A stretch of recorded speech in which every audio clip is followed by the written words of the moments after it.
Assalomu alaykum hammaga.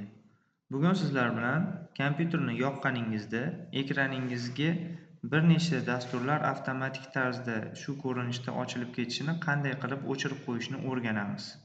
Demak, boshladik.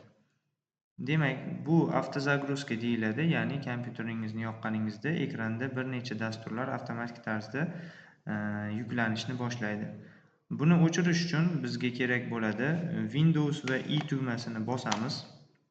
Birgalikda nastroyka parametri qismi ochiladi. Bu yerdan приложение degan bo'limini tanlashimiz kerak bo'ladi. Ochilgan oynadan avtozagruzka qismini tanlashimiz kerak bo'ladi.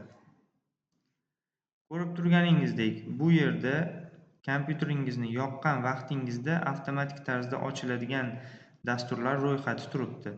Agar sizda qaysidir dastur, ilova yoqiq turgan bo'lsa, bu ilovani o'chirib qo'yish orqali bu muammoni hal qilishingiz mumkin.